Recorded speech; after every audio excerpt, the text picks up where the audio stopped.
Hi. I saw a few videos on INFJs, and honestly, let's just do a confession thing here, because I am of that same family group.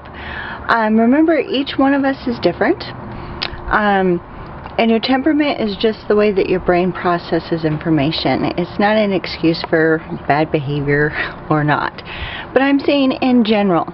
I guess how my personality type could get jaded or, I don't know, a little off is we usually are so focused on other people, and guessing, what they need, what they desire, how can I help them. We're so focused on everyone else that I don't know, thinking or even being able to verbalize how we honestly feel. I mean, we feel it, but putting it into words is kind of really a challenge, and perhaps maybe because we're afraid of it.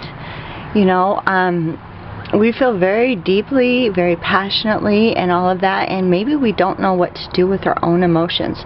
That's why I would probably say for the people that we're most drawn to are those very emotionally stable people, because they can be like our rock when we're trying to be a rock for so many others. It's kind of like a giant paradox in a way. It's kind of weird. But honestly, that if I could describe it, that's probably the best description I can give. We love that inner connection with other people, helping them solve their problems. And I think because in hindsight, it helps us to solve our own. We almost use that as a sounding board. I don't know how many times I've actually addressed something with somebody else, worked with them through their issues, and later on it actually solved mine. So I don't know, maybe it's a self-serving behavior in some way, but I promise you, with the healthier INFJs, we really do put your best interest at heart. We keep trying when everyone else stops. We're happy when you're happy, and it doesn't have to be based on our own terms of success. Just seeing somebody come alive and be authentic and happy who they are makes us essentially happier.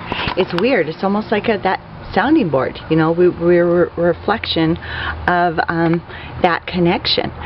But yeah, I wouldn't say that it's healthy or even whatever, to claim that because of your temperament you can't help it. No, you can be the best you can be, especially by learning how to work those dominant and inferiors, and never lose that love, for people, and that willingness to help, because in essentially the bigger picture, I think we're really helping ourselves, so we need them to help, ourselves later.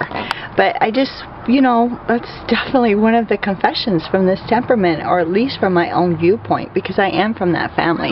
But we got to remember, our introverted intuition and our introverted thinking is very subjective. It comes from our own history and what we've personally made sense of. So we have to be mindful of that. And we really, put ourselves out there physically and emotionally with people, and